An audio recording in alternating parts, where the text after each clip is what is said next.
With the Wirehairs, I feel like they have the ultimate on-off switch, where in the house, they're happy to lay on their dog bed, and in the field, I feel like they turn it on. But on the short hair version, I feel like they're kind of always on, and it kind of explain them in more of a hyper mode breed. Would you agree or disagree with that?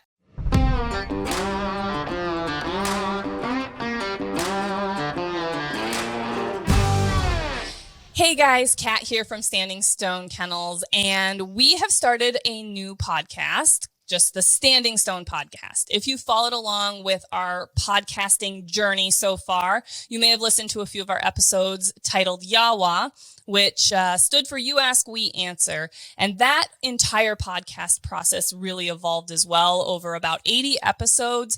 And we decided that we wanted to do something a little bit different. We wanted to invite a few more guests on the show and help share their interesting stories as well. So we are going to be having a few guests on, as well as Ethan and I will still have a few sit-down conversations just ourselves, still of things that we're interested in talking about, dogs, hunting, basically whatever strikes our fancy, and then throwing in a few guests here and there. So if you've been following along with our social media journey as well, you'll know we have an Instagram channel and a Facebook channel, as well as, we have an Instagram page and a Facebook page, as well as a YouTube channel. We are going to actually have a dedicated YouTube channel for these videos of these podcasts as well, so stay tuned for that. And then if you need additional help with dog training or any other questions, really, we have an online dog training community on Patreon. That's patreon.com/standingstonekennels, where we can give you one-on-one help, answering questions, and leading you through your training journey with your puppy. And if you need training gear, we actually have a supply store at standingstonesupply.com. It is a dog training supply store and hunting supply store for everything that we actually use and recommend. We don't put anything on the store that we don't try and test ourselves. And if it doesn't make the cut, it doesn't get online. So check that out at standingstonesupply.com. Now I want to introduce you to my guest today. This is Courtney Bastian. She is a good friend that we have really started to connect a little bit more through the dog world side of things. She has her own podcast, Bird Dog Babe, and has had me on her show a couple times. So I'm excited to get to return the favor and have her on my show. But we have a lot in common. She has a couple kids.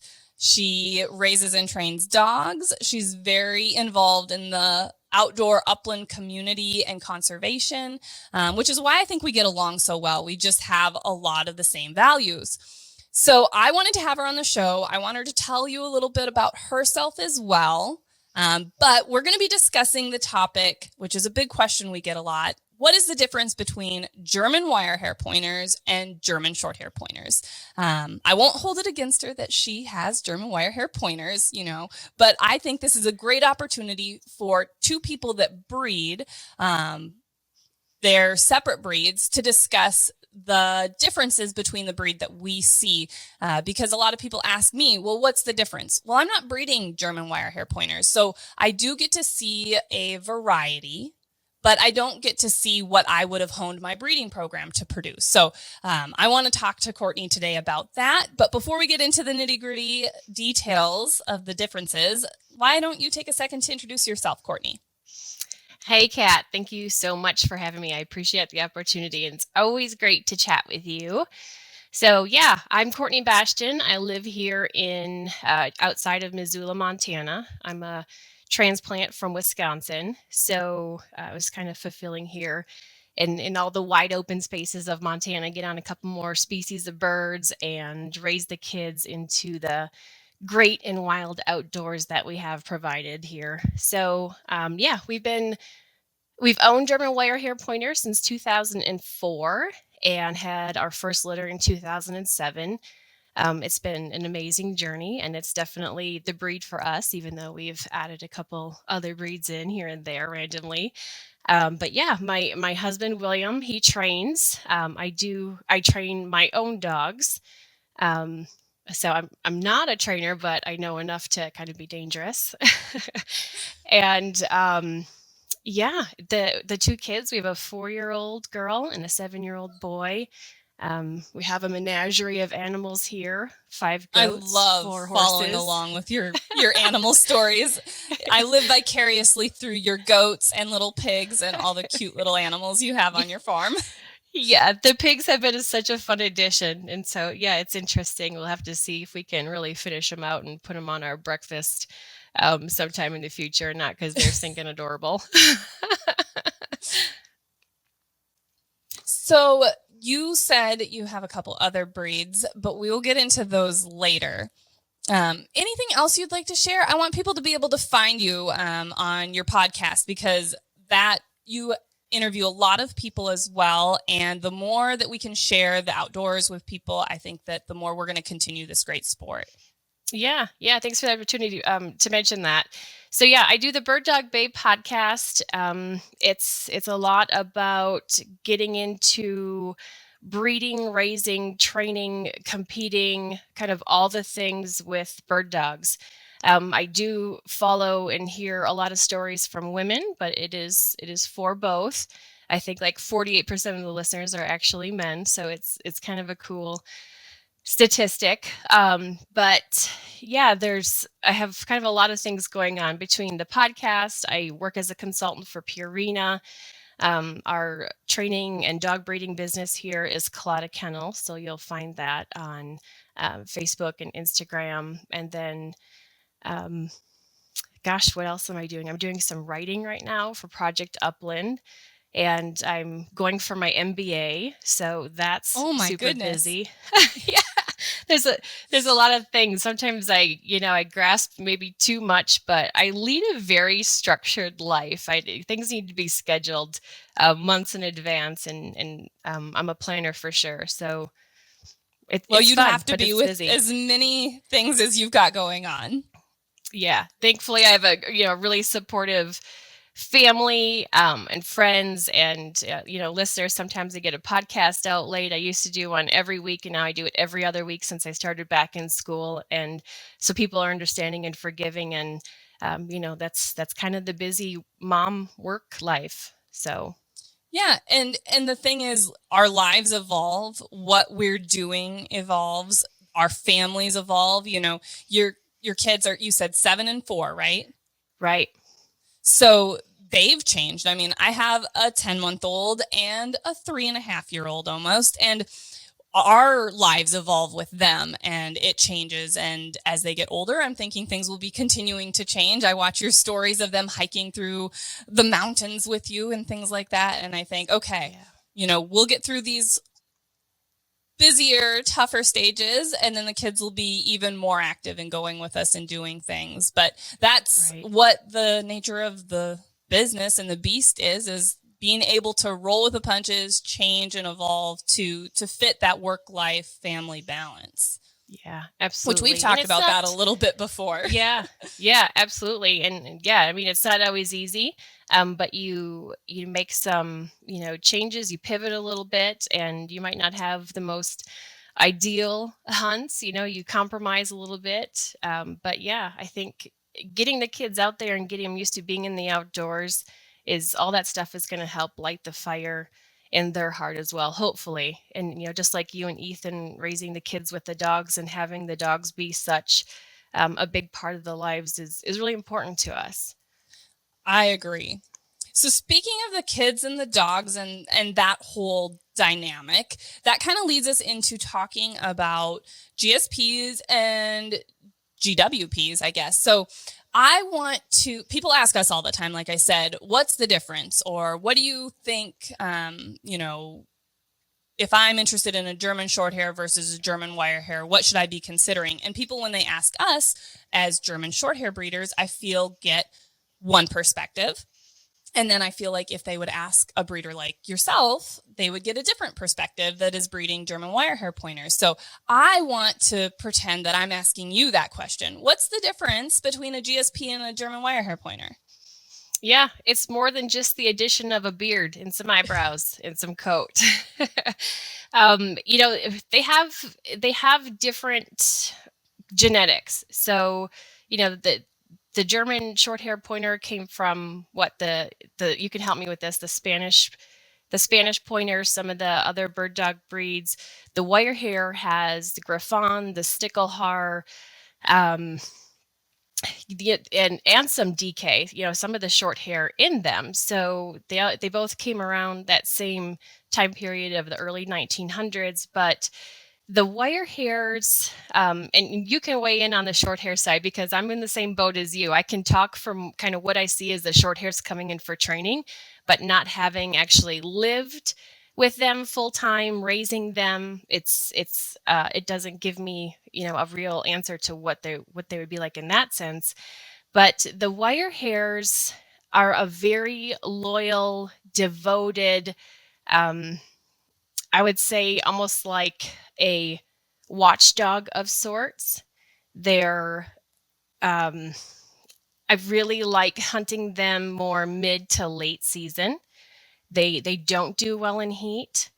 And I think that's kind of the additional why I got other breeds in my life was for that reason. But they're a very vigorous, versatile, very rugged gun dog. They're meant to pursue birds in the same exact manner and drive as they do with furred game. And the tracking, the blood work, all that is a big deal for them. I don't think that they are very forgiving as what a short hair would be. And you can correct me if I'm wrong there in your experience. But they're a breed that, if when they're young, if they have a bad experience, if they're not properly socialized to, everything, I've even heard Wirehair owners say they don't like black dogs. Really? But it's just that meant of if they're not exposed and socialized out there, they remember that and they just kind of are iffy about it. If they're attacked by a dog at a young age, they don't forget that. They hold a grudge for quite a while. It's difficult usually to get them over that. Trainability wise, I think they're fantastic. But they need maybe a softer hand. You think that they're harder than they really are. Yeah, I don't know. I guess you can help me with the short hair side of it. So no, this is why I love this side of the conversation, because when people ask us, I say what I know about short hairs, right? A lot. And then I know what we've seen in wire hairs that we get in for training. And we've seen, a fair number. I would say they're probably our second most popular breed to train after short hairs. They're a very, I would say, widely popular breed in general in the versatile dog owners. But then I want to hear what you have to say about short hairs, just so that we can get that well-rounded opinion. And then I'm going to chime in a little bit on my short hair opinions and then what I feel about wire hairs and see where we mishmatch. Yeah. And I guess it's one of my really common answers of when I get that question of the difference. And I'll say, and not that you should ever do this, but I'll say with a short hair, you could hit them with a 2x4 and they're going to come back wagging their tail. If you hit a wire hair with a 2x4, good luck getting that dog to come back to you. It will not be wagging its tail. What do you think? Would you agree? No, I would agree. And I say that all the time. Maybe not a 2x4, but I'll be like, you can bonk them on the head with a bumper. They're jumping and they're bouncing and they've got all this energy and excitement. And I'm like, boink, that Chuck E. Cheese game where you're knocking the heads on the, mice or whatever. I haven't been to Chuck E. Cheese in forever. But I remember that as a game. You'd bonk them. You can bonk a short hair on the top of the head. Most short hairs, and they're like, oh, do it again. That was exciting. That was fun. I loved it. The whack-a-mole. Yeah, whack-a-mole. There we go. Yes. And I agree. I also feel like you were saying about, the wire hairs being a little more of like that protective guard doggy personality. I think that short hairs could maybe with, the right training, get a little more like protective. But again, I tell people Shorthairs are home where they're at. They don't know a stranger. They love everybody. They'd be like, welcome to my home. Let me show you where they keep the guns. And let me show you where they keep, the jewelry. What else would you like to see? Oh, here's the electronics and all the camera equipment. Oh, here, I will help you, drag it out the front door. They're friendly. They love everybody. When people come meet our dogs, they're just as friendly and affectionate with these people that they've never met as they are with me and our family. So I would say that that's something that I've seen with Shorthairs, and applying that, what you've said, to my view on Wirehairs, I think that that's very true. Like, don't take this the wrong way. I'm not trying to offend, but we talk about Wirehairs as being a little more shifty-eyed. Like, if they're uncomfortable with something they may not have been exposed to, like, oh, that black dog, I don't like black dogs, or whatever it is that they don't feel comfortable about, whether that was lack of exposure or potentially a bad experience with, they kind of give it the side eye. Like, I'm looking at this in not a comfortable situation, and maybe being a little softer and slower about that introduction. Absolutely. And not pushing, even though Wirehairs, I would say have, I don't want to say harsher temperament, but like that catch and kill the fur. They've been bred to be versatile in the sense of bird dogs and fur dogs. Well, just because they have that catch and kill mentality for the fur, that doesn't mean they are a harder dog and need more pressure. Like you were saying, they could be softer. Right. Yeah. It's definitely, a back and forth with furry animals. I know people have had a lot of success raising cats with their dogs with the Wirehairs. Typically, you have to have the Wirehair as a puppy first, not bring the cat in later. But yeah, my first experience is my first 5 years in the breed. Oh, it's very eye-opening. It was very eye-opening. There'd be cats, and then the neighbors would put lost cat signs on the telephone poles in the neighborhood. All the bunnies, a dog that we had here from England for a couple years, the first week he jumped our 6-foot fence and came down the middle of a city road back to us with a possum in his mouth. Going for a hike. It's not a very leisurely stroll in the park. They bring raccoons back to you. I had one, chasing deer. So that was very eye-opening of this is what we're into. This is a thing. You got to be tough with them. You have to be more intelligent than them.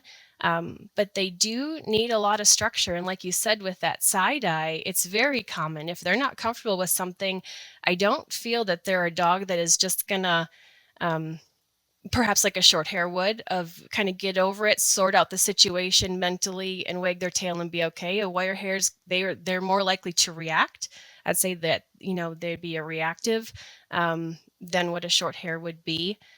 And I was just talking with a friend that has a Wirehair and a Shorthair the other day, and she had to take the Shorthair into the vet to have its ears sewn up because the Shorthair jumped on her bed and the Wirehair wasn't okay with it, and so got into a tussle. So we had a situation, or a conversation about the Wirehair cannot be on the bed anymore. They need structure, and they always go through that period between like 6 months and I'd say a year and a half, where if you don't have a structured Wirehair, you're going to have a problem. And I get calls all the time, not from my owners, but just a lot of Wirehair people in general.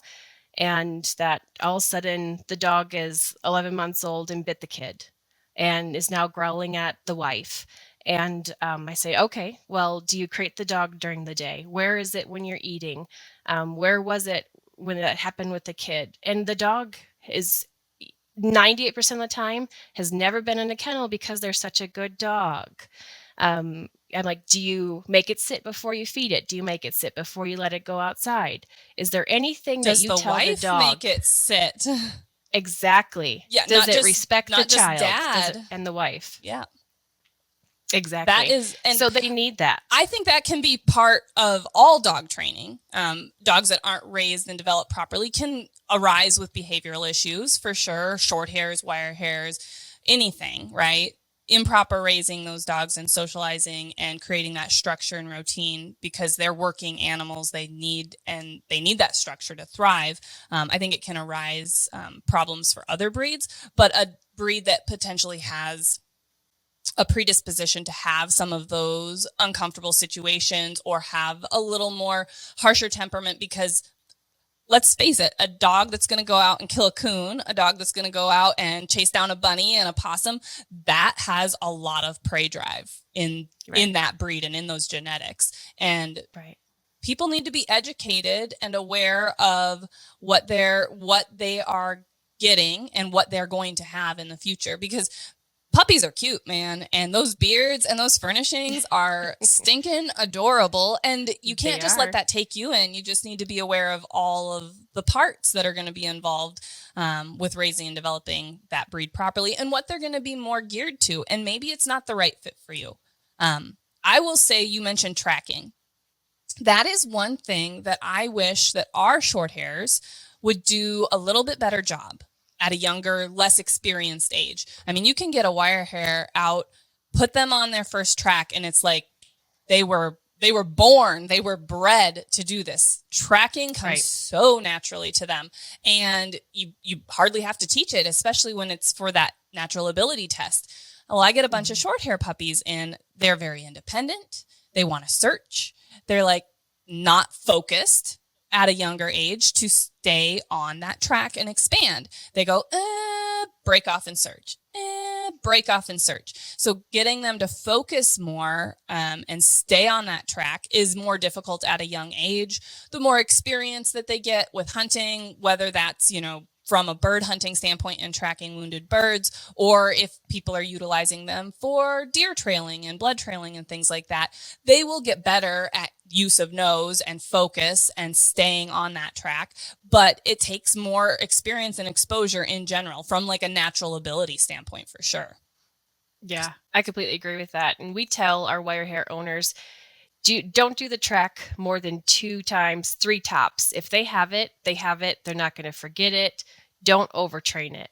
And it is different with other breeds that we get in where you're teaching them to stay on the track. So, and you're starting really short tracks so that they have success quickly, so they don't get bored, lose focus, break off and search. I train tracks for different breeds completely differently. It's not like, oh, well, this is the method to train the track. And again, like you were saying, doing it like 2 or 3 times, because you would probably feel like a dog that overdoes their tracking may lack a little in the pointing department then. Whereas the opposite for us, if I don't do enough tracks, I'm going to blow the track. And I have so many young short hairs that come up to that pheasant pile, that feather pile, and just point that feather pile and just solid. They are not moving, quivering. I am on point. I am not moving. And it's like, well, you're going to have to move because the bird is not there. And, you have to be really encouraging. And it takes a lot of opportunities and exposure, much more than 2 or 3. Every once in a while you get an outlier that tracks really well right off the bat, and we do less then. But a lot of times we have to do many more than 3 or 4 to get the desired outcome of them learning how to use their nose and track. And that is a huge difference, I would say, between the 2 breeds that people aren't always aware of. Yeah. And you touched on the other part of it too, Kat, with the pointing. I think, the pointing comes real, like short hairs are nearly born just to come out and point. And sometimes with wire hairs, that track is such a foundation in there that you have to work a little bit more to get that point out in them. So. Agreed, especially because they have that, I call it that level of prey drive, whether it's to track that prey, to catch and kill that prey. Those wire hairs want to move in on that bird and get it.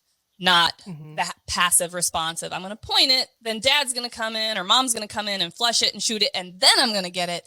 I'm just going to take out that middle step and just get it. And we do have to do typically a little more timing of the launch of the bird, potentially even move into whoa training to be like, hey, look, this is the part that you're missing. Put these pieces together, then we've got that pointing down. And then they're like, oh, okay, I can point it first. Got it. And it's just teaching them that. I would say short hairs are very bird doggy, pointing very naturally, backing pretty naturally, especially if they have exposure and opportunities to learn what backing is from a pretty young age. Whereas those wire hairs typically need a little more understanding of pointing and backing usually. They can be a little greedier and want the point for themselves. Yeah. And to be closer I on that see you bird. on point over there, but I'm just going to go get my own over here. Yep, exactly. Yeah.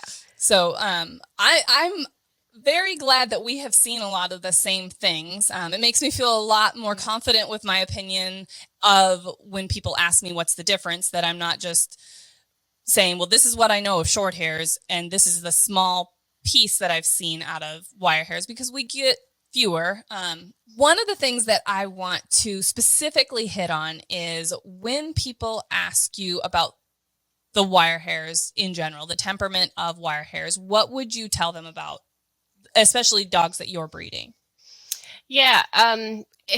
With the wire hairs, I feel like they have the ultimate on-off switch, where in the house, they're happy to lay on their dog bed or on the couch, wherever it is you prefer that they be, and just a really good house dog, calm in the house, and in the field, I feel like they turn it on.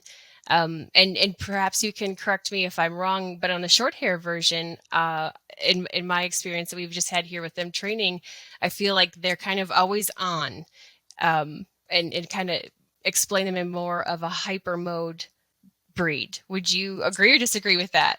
So one thing that I can't truly speak to very much is like what the wire hairs, especially the hairs that come in for training, would be like in the house, because our facility is set up in the kennel. So all of the dogs that come in for training are kept in our facility, which is an indoor only climate controlled facility, but it's not in our house with our furniture and our family and all of that. So I don't know what they would be like bringing them in the house.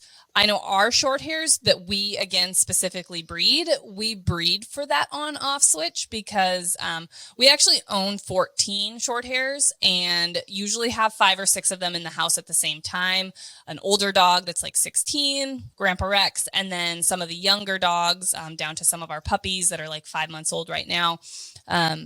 And so they have to be able to settle down. I can't have them ping-ponging off the walls. And so we've bred for that more even temperament in the house, having that on-off switch. They definitely turn it on in the field and can turn it off in the house, especially with the combination of some obedience training.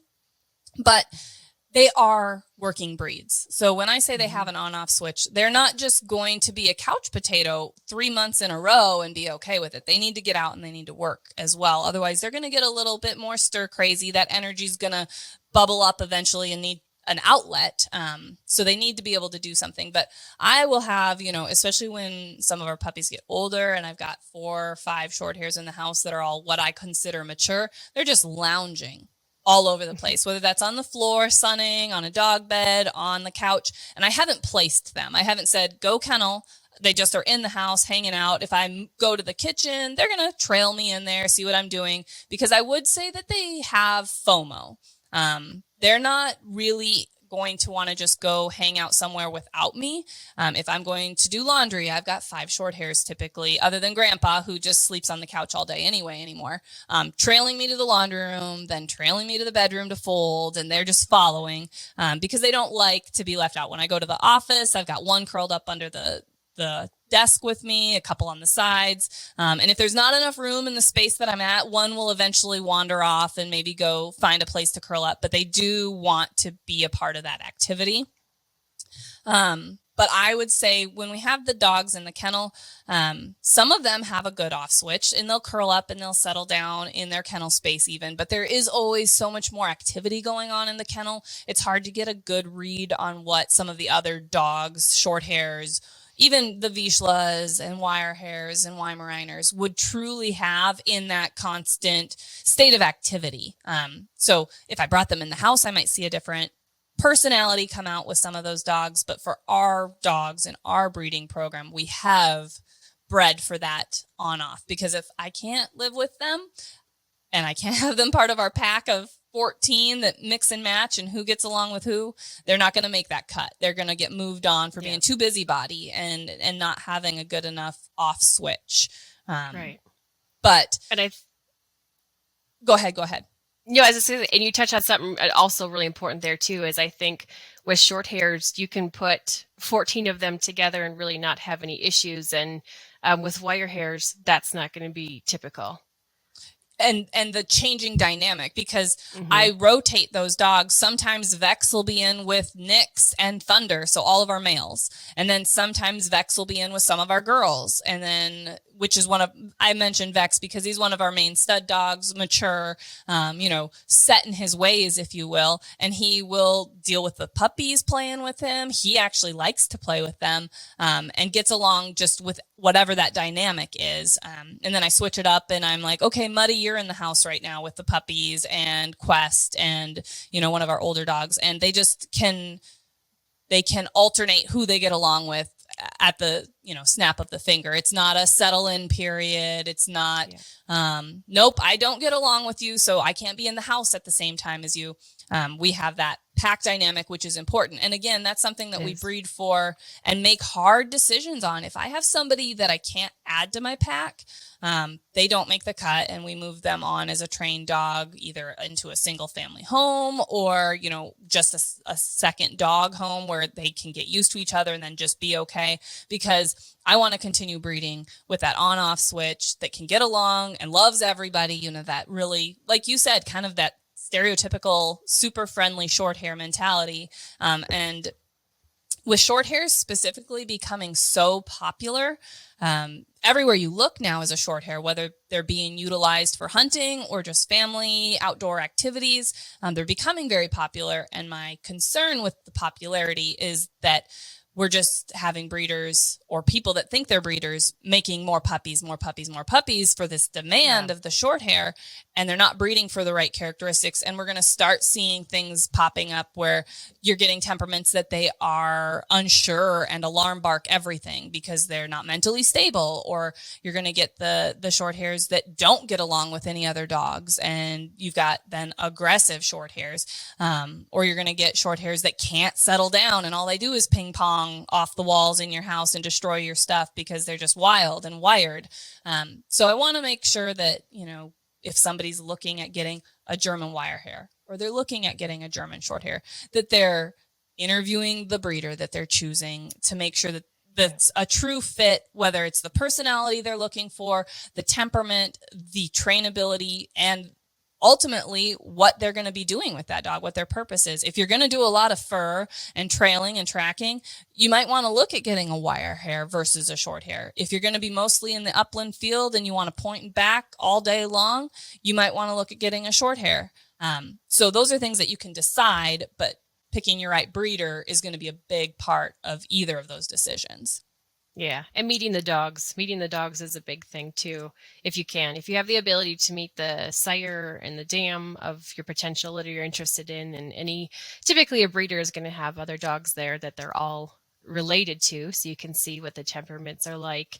And, I think going back into how our breeding program has changed, it's very similar where when we first started, I got in the middle of a dog fight with 2 wire hairs and it was terrible. But that one line is one that we kind of put a, end to, and we're not there anymore. And now we can comfortably run, 10 dogs together and there's no issues, but it's making those priorities. And like you said, those very difficult decisions of who stays and who goes, because, I've had to say goodbye to some really outstanding dogs because of it. And the time, I mean, you don't necessarily make those decisions. Like you were saying, when you guys keep litter mates, even at this point, you're making a decision at a year. Well, a year is a long time of training and developing and creating that bond with that dog. And then at a year, making a tough decision. Well, let's say you're still evaluating to that 2-year mark from a breeding standpoint, and you're going, now I've invested 2 years, and to wash that dog out and keep another dog that then you develop for another 2 years. You've just invested 4 years of time for the next dog for the program, whether that's a male or a female. And that takes a long time. Right. Yeah. And it is a hard decision. And, and we've had situations where we've had to move dogs along from fertility issues. I've got a dog that I've bred, and she comes up open and open and open, or she finally had a 3-puppy litter. And then I say, I can't keep doing this. It's obviously something is going on. And then she was spayed, and she actually only had 1 ovary and 1, uterine horn. So that was a big part of why she was having fertility issues. And I struggled. That was probably one of my hardest goodbyes was, she's young. I can't just keep her holding a spot. We have 14 short hairs, right? So adding one that is so young but doesn't truly have a purpose from a breeding standpoint, when that is part of our business, is a difficult decision. And obviously we made sure she had the right home and a great home. And I do luckily get to see her pretty much every year for tune-ups, and Ethan gets to hunt with her because the owner hunts with him pretty frequently, a couple times a year. So I get to still see that little girl every once in a while. And she's not a little girl anymore. She's getting old and gray in the face. And then you see them age, and you're like, well, I'm glad you've got a good home, and I do miss you. Exactly. Yep. But it's those hard decisions you make. It is. Yeah. We had a female, I put a show champion on her. My husband put a master hunter and a utility prize too. And she had 2 teeth that were off, that were butt, just 2 of them were, I would call misaligned. They're butt bite. It wasn't a perfect scissors bite. And we also put those same accomplishments on her litter mate, except for it was a UT1. And when it came down to it, we made a decision of, let's not keep and breed the one that has 2 teeth off when her litter mate is perfect. Has a perfect scissor bite. And yeah, but you go through all that, the time and the investment, the love, but knowing that she can be a priority on somebody else's couch rather than, in the mix of 10 dogs sharing the love, that makes me feel good, and that makes me feel settled with the decision too. And that is a very good point. We have 14 short hairs, but they get divided time. We luckily have a kennel that has amazing staff. We have 6 other full-time employees that train and care for the dogs. So those dogs are getting a fair dose, even when they are in the kennel, of that extra time and attention. But they do have to share, and, they get less than a single family dog home, which is why this leads me into another kind of segue topic, but I think it's something that I'd like to hear your opinion on either way. When I have litters of puppies, let's say it's an 8-puppy litter. That's a pretty average size litter. And people say, well, why aren't you keeping those puppies until 12 weeks old? I've read all of this documentation saying that 12 weeks is a great age to keep the puppies to. You shouldn't be sending them home any earlier than that. And I'm like, well, we're sending them home at 8 weeks, which is by law in Kansas when we have to keep them till. But from 8 to 12 weeks, that's another month. And that is a huge development stage where those puppies need more one-on-one time and training and starting the socializing and development that you can't do with a pack of 8 puppies. You can't divide that time out. And it's a very similar correlation between how many dogs we have. The biggest difference is they're not all the same age and in the same development stage, needing the same type of socialization, training, and development. But once they get kind of to that point, they're easy. They just get to be in condition, stay in the house, get loved on, and go hunting. And they take a little less work on the training side at that point, just the maintenance. But what age do you send your guys' puppies home at? Yeah, it's 8 weeks as well. And I don't know if it's different in short hair litters, but I feel like at that 6 to 7 weeks, wire hair puppies, they're putting their dominance roles on, and then the other ones are maybe more inferior, and I don't want them developed that way. I don't want, I think if they can get into the owner's hands where they can really focus on whether it's teaching that alpha, puppy that you're not going to be alpha here in our house, and that more, maybe timid puppy to help build confidence in it. That's so important to getting them out at 8 weeks old and being taught that right away, rather than living in this pack where they're being molded for even longer in that, because that's not what I would want, because I think that's going to stick with them more throughout their life than they would when we send them home at 8 weeks and have that, and that's how we place puppies as well. I'm sure you guys do too, of knowing the experience and of your puppy buyers, what they can and cannot do. And you're not going to place that, more alpha puppy into a novice's hands. That's a bad match. Correct. And you're going to get a call in 9 months anyways of something happened and you need to take it back. Yeah, I want everyone to be happy, and I don't want to have to get those puppies back at a later age because they weren't a good fit. They weren't the right dog. And that's exactly what we start seeing usually around that 7-week mark, is they're starting to try and establish that pack dominance within the litter. And we step in when we see it, but we are not there eyes on 24/7, and they're creating that pack dominance in all aspects of things when it comes to toys and food and water and potty breaks and crate space and laying on the dog bed that we give them in their puppy area.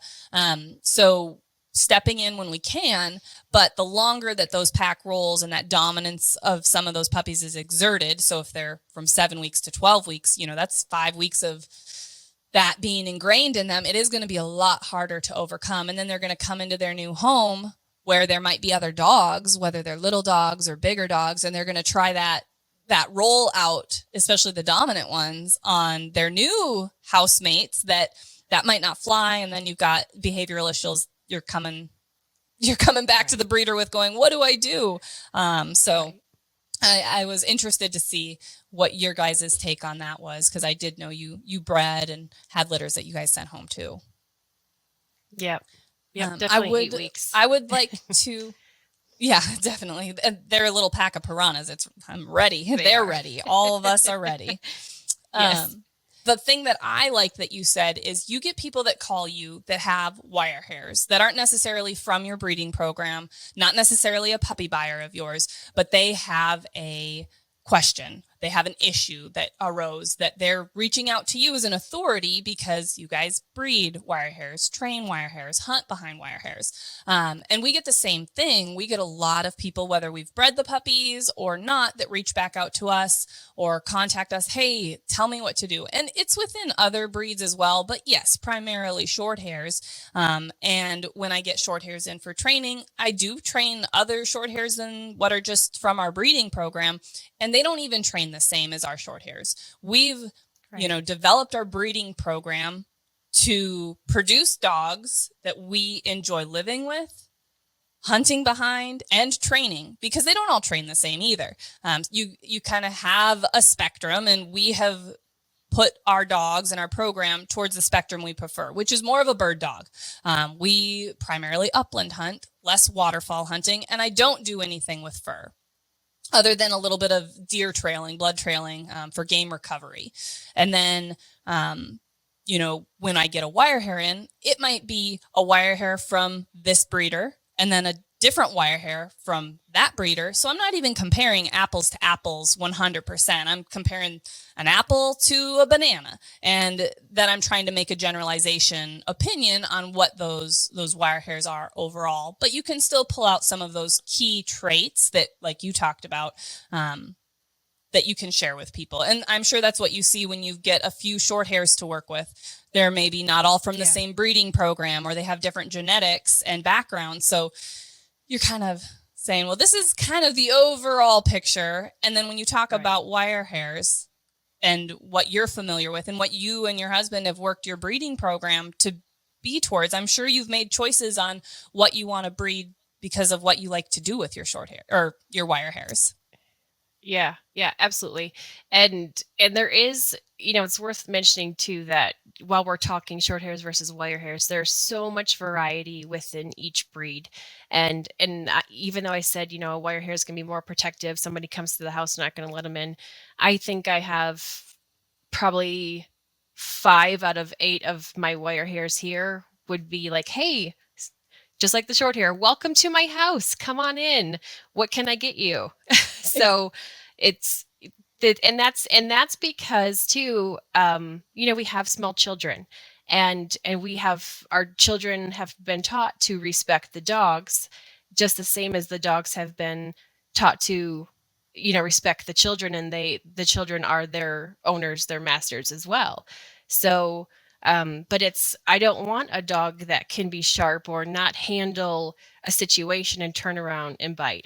We don't have that anymore. We haven't had that for quite a while, but we did at the beginning, and we have ended a couple different routes in our breeding programs just specifically for those reasons, and we've had to kind of restart in different things that we want. And I still feel like we're piecing together here and there where characteristics that we want and ones that we don't want. And that is what ethical breeders are doing. They're not turning a blind eye to specific traits just because we've worked so hard and we've invested so much time and money into training these dogs.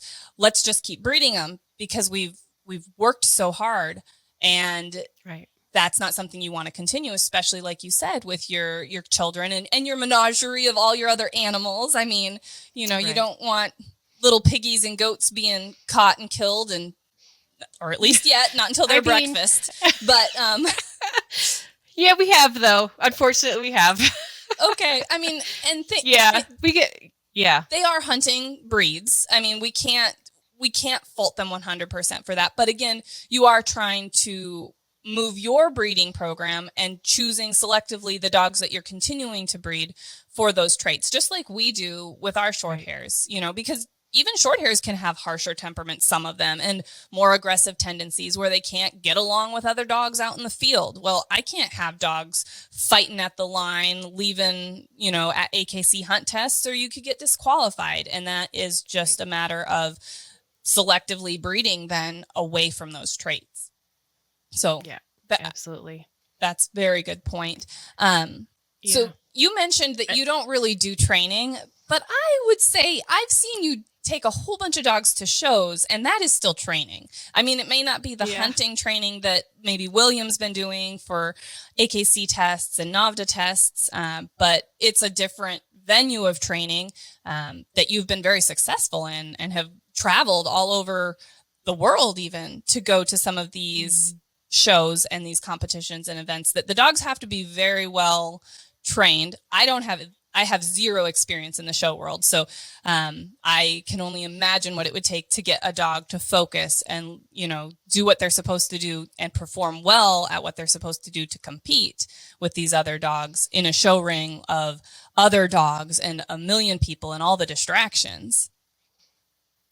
I've seen Ethan stack puppies. I think you guys are doing pretty well there. I tell you, yogurt and peanut butter, man, is a great bait. Yeah, he knows how to stack a puppy, though. Man, he could be showing at the Westminster of Westminster shows. Well, we'll put that on our bucket list of when the kids are a little less of a handful, maybe. Yes. Yeah. Yeah. With the conformation side of it, I started out doing it quite a bit, and my interests now have shifted almost 100% from where we were to where we are now, because again, having the busy schedule, traveling for work, doing all the things. If I have a free weekend, we don't have conformation shows here in Montana that are an hour to get to like we did in Wisconsin. Everything was an hour away.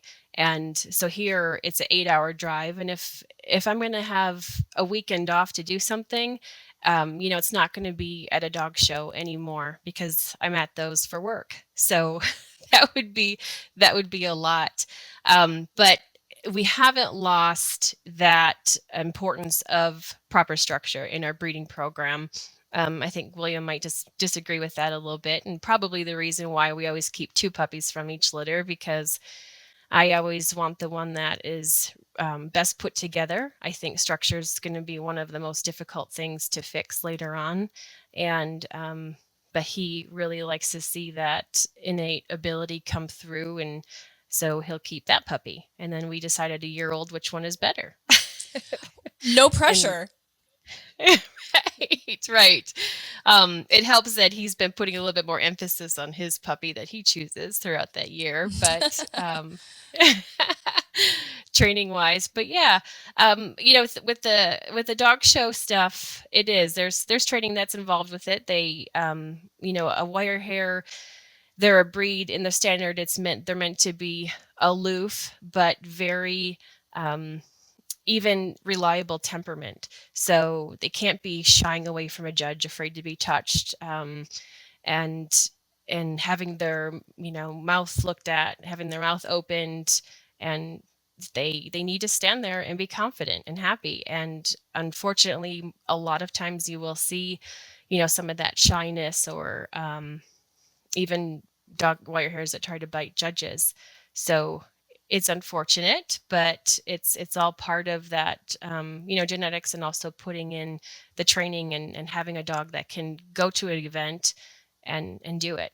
Even if they're not the best one of the day, at least they're there and they were a good dog. And that is an amazing amount of exposure and continued socialization, and putting those dogs in those situations where they have to, like you said, perform well, be handled by another person that's not mom and dad. And even though we don't show, but through NAVDA, they're always checking coats, teeth, eyes, and then also, the running gear, we like to call it, the males checking, to make sure that both testicles are there. And dogs have to be okay being handled. And if they aren't, that gets marked down. Definitely don't want dogs biting or growling at judges or shying away. So keeping those temperament things in mind when we're looking at puppies for our breeding program, it's a great opportunity to see how they're reacting to those environments and those other handlers. And from a show side of things, so we've never showed our dogs, but I believe that there is an importance in conformation, structurally put together. And when I look back at our puppy pictures, because we've taken those stacked puppy pictures since the beginning. And if I go back, because we've almost been doing this breeding for ourselves for 10 years now, and I look back at those pictures from 10 years ago, it's cringy. I mean, we look at those puppies, and yes, we didn't 100% know how to get a nice stack, but also the puppies did not look the same. And we've tried to move in the direction of having better conformation, having puppies that stack easier, puppies that are more comfortable getting in those positions. That just means that their bodies are made to get into those positions easier. You're not forcing them to conform. And that is important, because form is important for function. You don't have joints and things breaking down in the field because they're working so hard because their bodies aren't put together right. So again, even if you're not showing as much, you still have an eye for what you're looking for, and to keep your program in that direction. And I also understand, like, being in the middle of nowhere, which we used to be in Northwest Kansas, it was forever of a drive to get anywhere. Whether I was looking for duck search waters to train for the blind at the Invitational, I was driving lots and lots of hours one way for one dog. It's a big commitment to be able to do that. And it can turn something that you love and enjoy into way more work than it should be. And once it starts becoming something that you don't enjoy, you're not putting your full effort and passion behind it. And you need that energy to do well, because those dogs can sense right down that leash, right through your voice. If you're not happy to be there, why are they going to be happy to be there?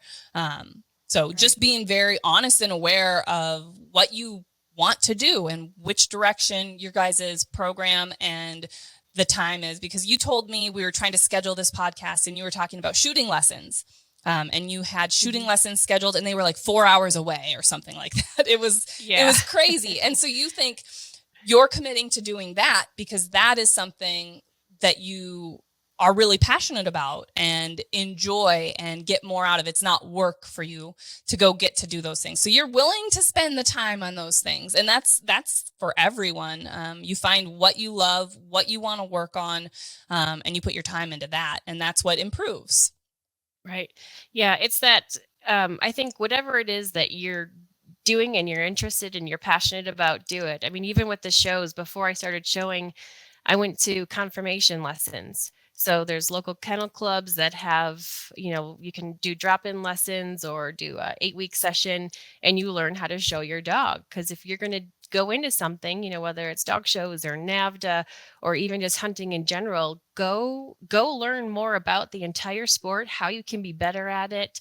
And yeah, that's the shooting lessons. It's something I'm doing this year I haven't done before, of just investing in myself and becoming better. We spend the year training the dogs, and there's nothing worse feeling when your dog puts on an amazing performance out there for you, sticks that bird, and you miss that shot.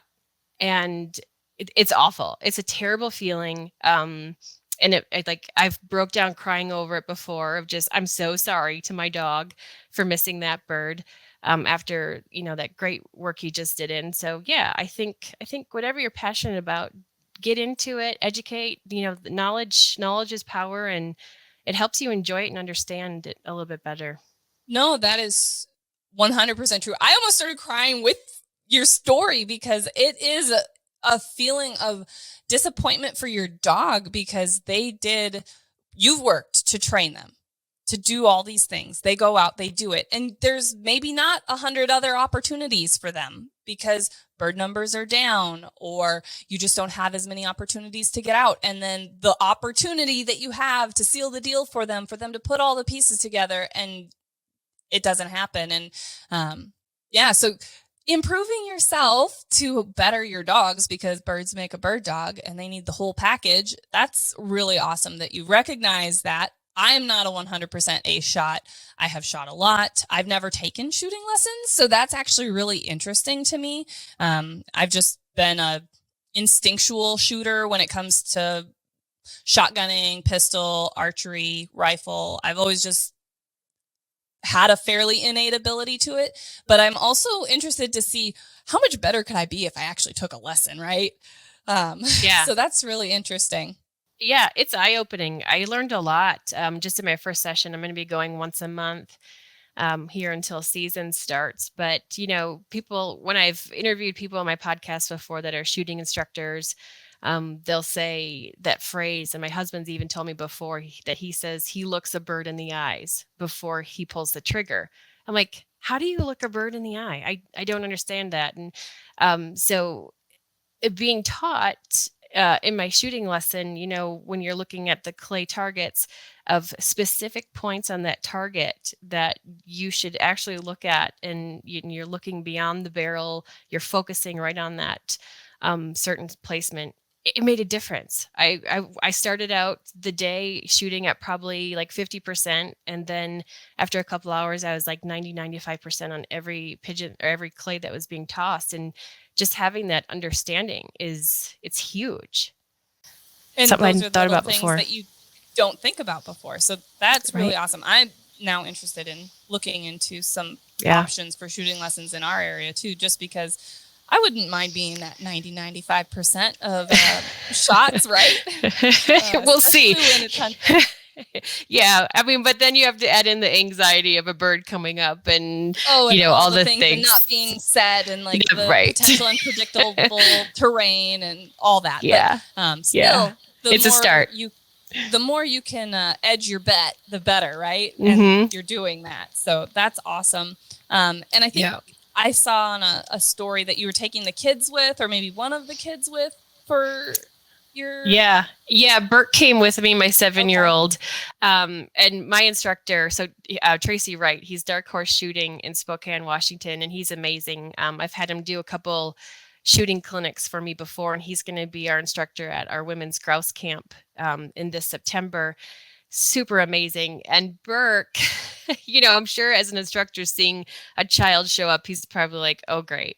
we're going to have to babysit this kid all during the shooting instruction. He's going to be, but um, he's such a good kid, and he always just wants to help. Hearing his perspective on things is just, I love and I adore. And that whole time at those lessons for 4 hours, all he wanted to do was push those buttons every time I yelled pull. And, whether it was a report or a true pair, as long as he was told what it was by the instructor, and yeah, Tracy's like, he needs to come back every time. And throughout the lessons, he'd be like, Mom, the one coming from the left, don't forget that. That one's, you want to shoot that one at 4 o'clock, and the one coming over from the top on the right, 7 o'clock. Now don't forget that. So he would He's like your mini coach. I love it. He is. It was so great, and I loved having them there. But yeah, it's spring break this week, so that's why he was able to come. And unfortunately, he probably won't be able to. Well, maybe through the summer months he could.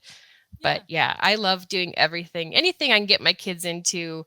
The better. I love having them there, and having him kind of soak in that stuff. And man, to be able to go to lessons one day and have him there with me shooting.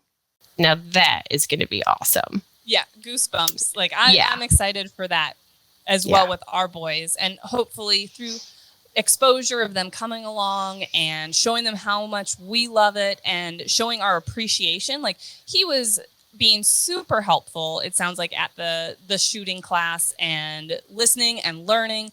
And I feel like they're just little sponges. They learn better. Children learn better than adults. They just do. When we have clients come out to pick up their dogs from a training program and their family comes, the kids listen to what we say needs to be done and how the dog needs to be handled so much better than the adults, 90% of the time. And so him coming along, he's going to soak all that up. He's going to know exactly what the true pairs are and the reports and which one you need to shoot first and all of that. And that's just going to make him better when it's his turn, and he's going to kick Mom's butt. Oh, I know. I can't wait for that. And yeah, even when, I can just imagine when we're practicing here at home, because even during lessons, he was like, Mom, soft hands. And because it looks like you're holding your barrel too tight, Mom, loosen up. That's awesome. And but he's so remembering you, remembering and reminding you. That's really cool. And our children Cade's still pretty young. He likes to tag along and go everywhere. He has FOMO. If we walk out of the room without him, he isn't a happy camper about it. He wants to come with. But Aiden loves to help with everything, throwing pigeons, pushing the buttons if there's buttons to push. He wants to learn on the mule. What's that button do? What's that button do? What's that button do? And I tell him, I explain, I instruct, I teach, because he's going to be driving that mule pretty darn soon, at least down the driveway to haul garbage out or something. But they just soak it all up. They want to learn. And the more that you actually involve them and take the time to teach, and not just, it's just another button, just don't push that button, but taking the time to actually teach them, they're going to soak that information up, and they're going to want to be involved instead of going, well, this is boring. I get told, don't touch that. Don't do that. Quiet down. They're going to want to be with us and learn, because we're not telling them, don't touch that. Just be quiet. Don't help. They want to be involved. So that's what we're hoping. Just the exposure, getting to bring them along, that they'll enjoy it themselves. I'm not going to push. I'm just going to show them that it's awesome. And then hopefully they'll want to enjoy that as well. So we talked a lot about Burke, but you have a little girl, Brooke, right? And Blair. Why did I knew it was two B's. So Blair, and she's 4, and she is fearless, does everything, helps train, holds birds, all the things. Tell me a little bit about where you see her in your guys' family and what she likes to do with the animals. Yeah. I mean, I knew when she was 4 months old that she was special. She's a confident, you said it, fearless. She's a fierce little girl, and I love every piece of it. And we let her be her wild self. We keep her in check. She definitely spends enough time in a corner in her timeouts when she gets a little out of order, but she falls down and she bounces right back up. like, anybody see me type of thing. And nope. Okay. Going, rushes herself off and keeps going. I wish she would have a little bit more fear in her, to be honest. The way she can just hop on a horse and do her thing, or, chase down chickens and stuff. She did get bit by a pig yesterday, so that might hold her back a little bit. Or not. But, I mean, you never know how they're going to react to those experiences. I know. We'll see. But her and our rooster, we have one rooster. He went after her. He really kind of picked her out of, like, this is the little one. And so he went after her, and it took, I think, twice until she started going back and kicking him. And so the rooster doesn't mess with the 4-year-olds anymore.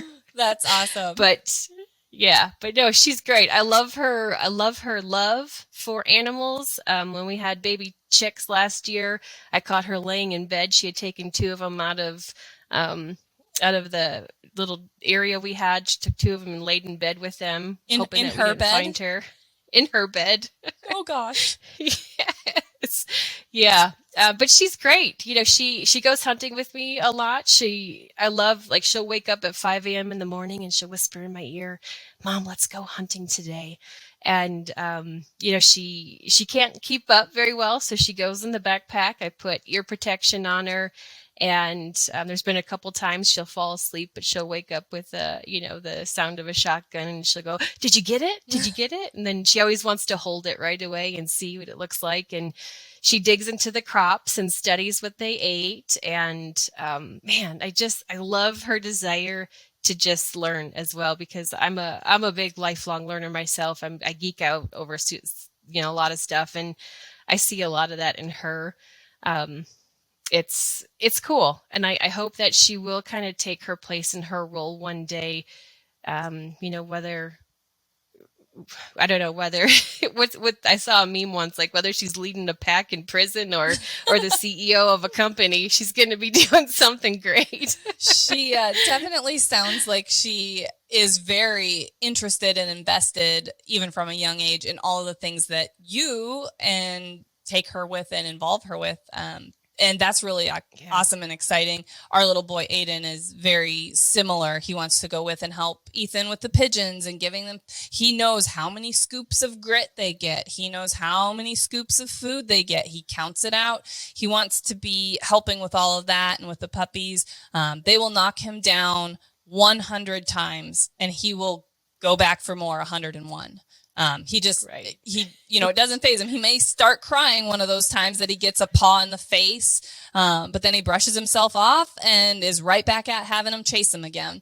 And I love it. Yeah, and he loves it. He'll throw pigeons with them, and the first pigeon might startle him, and he screeches a little bit, and then he wants to throw another one. And he rides along in that pack when we go hunting at times as well, because his heart's in it, but his little legs just can't quite keep up yet. And definitely hoping for Cade, who is not even a year yet.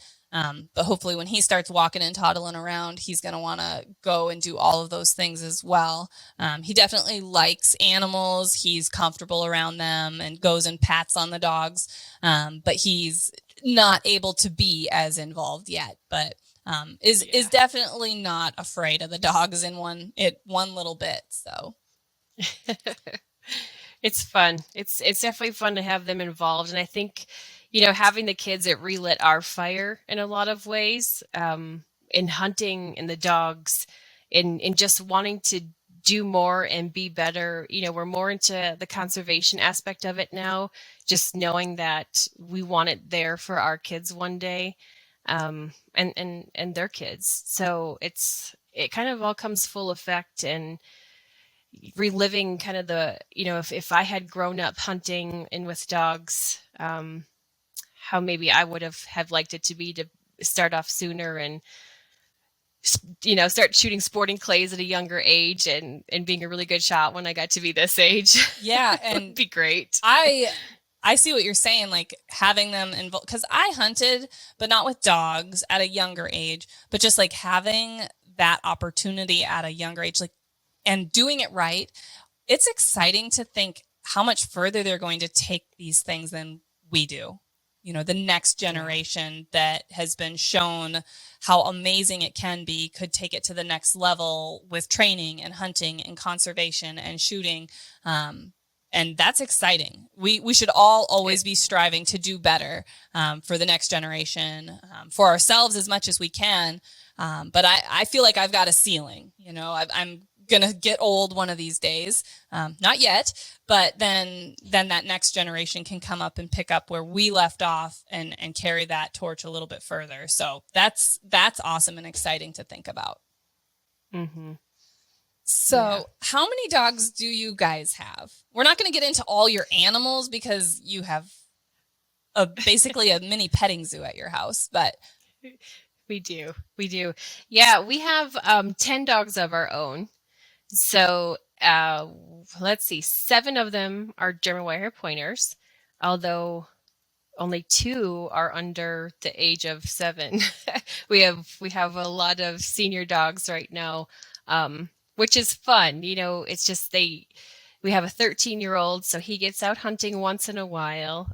But the 9-year-old, 8-year-olds, and then 7-year-olds, they're still going hard. They're great. But when we moved from Wisconsin to here, we went through a period where we just didn't breed dogs. We didn't have time with the moving.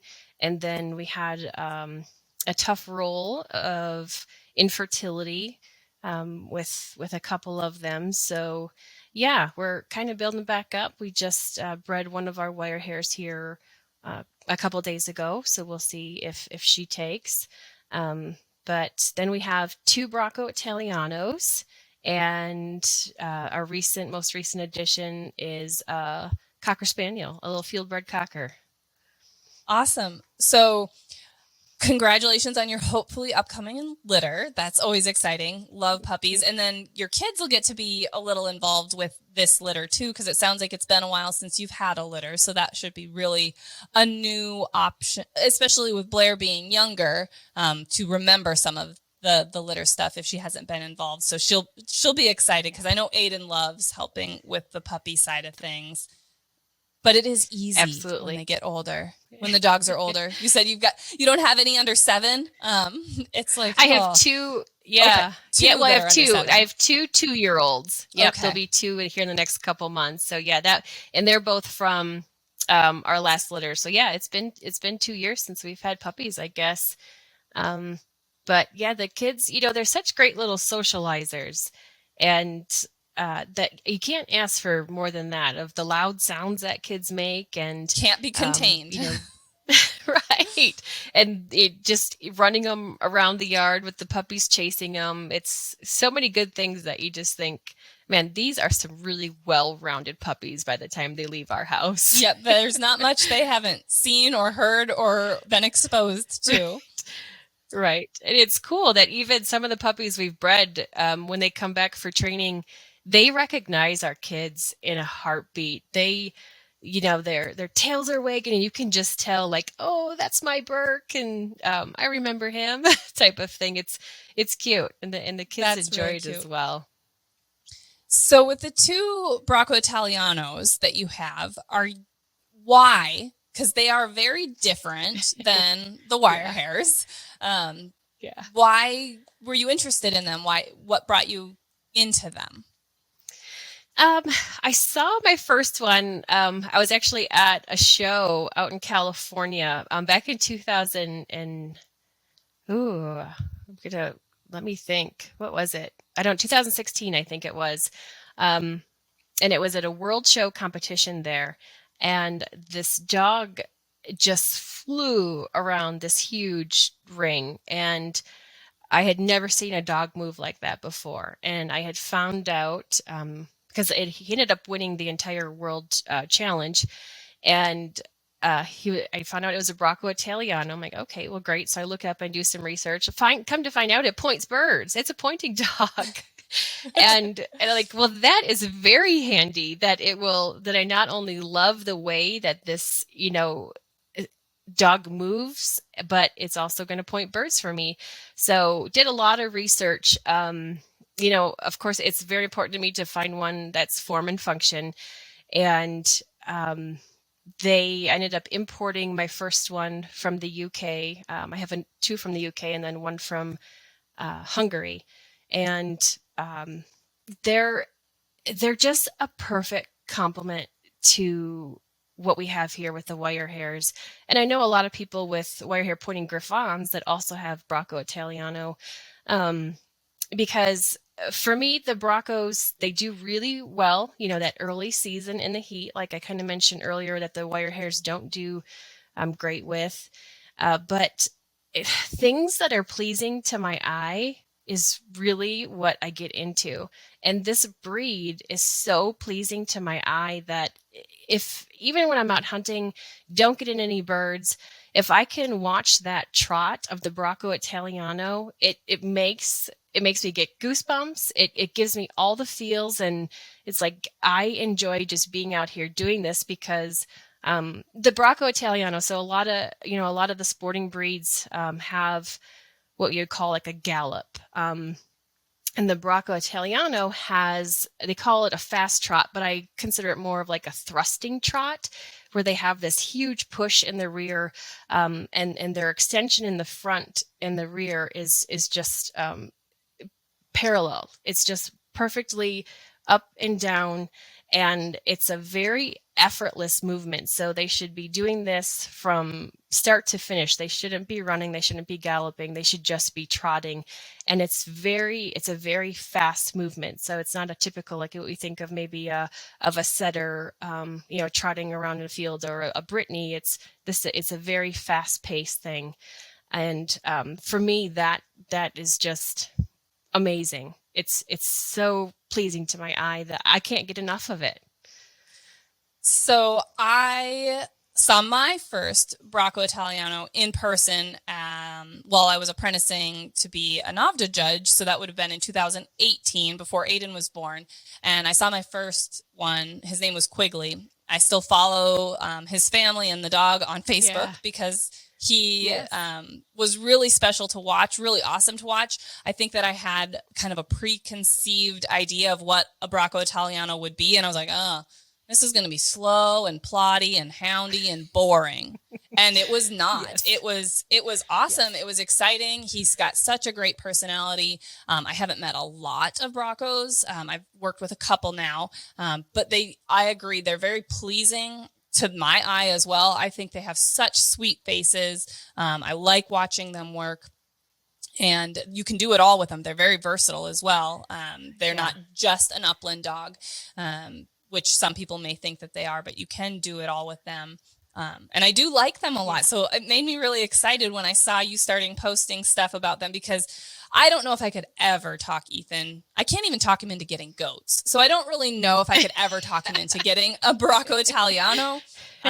So I kind of, like I said, I live vicariously through you and your other animals on social media. And you had a post of one of them having like 5 toys stuffed in its mouth because it's got these giant jowls, and it's just so adorable. His big drool tools. Yes, I love how you call them that. That's so adorable. Do you guys plan on ever breeding them, or are they just your other breed that you have? Yeah, we do. And it's super sad for me right now, actually, this week, because I did an ultrasound and she wasn't pregnant. So, but Angus has been used a couple times. He has some, nice puppies out there, and it's one of those things where when the female's standing there and she's wanting to be bred, she's flagging, like, you should just let the stud dog out there and do that instead of trusting, maybe the progesterone levels. And so I don't know if our timing was off or what. But yeah, so hopefully we do. I had lost my first Bracco last year, so amyloidosis, it's a big concern in the health of the breed. It's a kidney disease, and the dogs just kind of drop dead like between 2 to 6 years old, and unfortunately that's what I lost my very first Bracco to. So yeah, anybody listening that has an interest in the breed, definitely check that those kidney levels are being watched for the stud dog and the dam every 6 months. Test, we test because Angus is at stud, so we do blood and urine evaluations to make sure that those kidneys are in check, because it's a terrible thing. And hopefully we can get the DNA marker on it soon. But yeah, sorry, I got sidetracked there because it is such an important thing. Mm-hmm. And it was also another reason why I was looking so forward to having a litter. Like we talked about earlier, you do all the right things, and you go through all the testing, and man, there'd be some really nice powerhouse Braccos with outstanding temperaments. And so hopefully we'll try again, and hopefully it works. But I love the breed. I don't think, I mean, the Wirehairs will definitely always have Wirehairs. They're so rugged, so versatile. I think we get it into bears here in Montana, and if I've come across a bear, a Wirehair is going to be like, Mom, I got your back, don't worry. And the Bracco is going to be like, see you later, I'll meet you at the truck. And like you said, they can actually move pretty well, so they might beat you back to the truck. Yeah, still meet me back in the truck. So I feel way more secure and confident with my Wirehairs out on out in the woods when I'm hunting by myself or hiking. But the Braccos are very Velcro dogs. I don't think I've gone to the bathroom by myself ever since I've got the breed, because they always need to be right there with you. But yeah, they definitely do leave some drool and slobber around the house. And I have measured the heights of how far it can get up on a wall when they shake their head. It's impressive. They sound, because I've not lived with one, just had a few in for training and that sort of thing, but they do sound very similar in temperament, personality to Shorthairs, which is probably why I do like them considerably. The Velcro dog or the FOMO dog, they have to be with you. They want to come with you. I like that. I don't want to necessarily call it neediness, but lives for the attention and the socialization with us, which I really enjoy, because we didn't have kids for the first 10 years we were married. We had Shorthairs, we had dogs, and so they filled that role, if you will. Not that I would be like, yeah, they're my kids, but they filled that spot in our home where it would have been empty otherwise, just Ethan and I. So I like that a lot about what you're explaining the Braccos are. And I hope that you guys can get a litter. It sounds like you're doing all the right things, and I'm hopeful. Yeah. Sometimes things happen. I mean, we've had females come up open and then end up having, a 9-10 puppy litter the next litter that they've been bred. So things just sometimes happen for reasons. So, but hopefully your Wirehair litter will also take, because you said you have one of those that just got bred. So you'll get to confirm that soon. So hopefully puppies of one form or the other will be in your near future. Yes, it definitely helped the situation of, wow, where are we going to put 2 litters? So now we don't have to worry about that. One if there's a plus side of it. I guess. Silver linings, we have to kind of try and force ourselves to look on the positive side of things sometimes, for sure. So, right. Well, with all that being said, and a few technical glitches and difficulties, so hopefully everything gets spliced together nicely. Thank you so much for being on the show with me today. I always love chatting with you. I love running into you at things like Pheasant Fest, and being on your show, and just the talks that we've got to have, because we do have so much in common from our families and our dogs and our passions that it's always like, if we don't talk for a while, it's picking right back up where we left off. Absolutely. Yep. Yep. I completely agree. So I would like you to just say goodbye to everybody and tell them again where they can find you, in case they missed that in the beginning, because you have some great content that you put out there. And I want you to be able to share that with everybody. Yeah, thank you. Well, I appreciate the opportunity again, Kat. Thanks so much for having me. Yeah, it's nice to have chats with people that kind of get your life, right? Of the dogs and the kids and the craziness, because not everybody understands it. Even family, sometimes they're like, I don't get you guys with these dogs and all the events you go to and things you do. So it's nice to have people like you and Ethan that kind of that get exactly what's going on here. But yeah, if you want to learn more or listen to the podcast, The Bird Dog Babe, you can find it out anywhere where podcasts are available. You can follow my fun stories of the dogs and the kids and the crazy animal ranch here that we have on Instagram at Bird Dog Babe, or on Facebook. And let's see, our website is colladakennel.com. If you're interested, happy to answer questions about the Wirehairs and the Braccos both. So yeah, thank you so much. Yes. Again, thank you for being on the show, and thank you to all of our fans and listeners who have tuned in to learn a little bit more about the differences between German Wirehair pointers and German Shorthair pointers.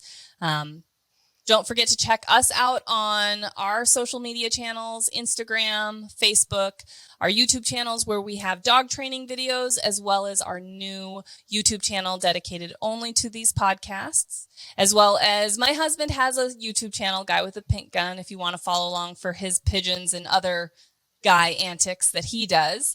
As well as we do have a Patreon account, and I believe you do as well, Courtney. Don't you have a Patreon? I do. Yep. Yep. We utilize Patreon, and I believe Courtney does too, as a community to help educate people, answer questions, share content. So you can find ours at patreon.com/Standing Stone Kennels. And Courtney, what is yours? Patreon.com/The Bird Dog Babe. Perfect. And then last but not least, if you need anything to train your dog or go hunting, check our online store out at standingstonesupply.com. And until then, I will see you in our next video.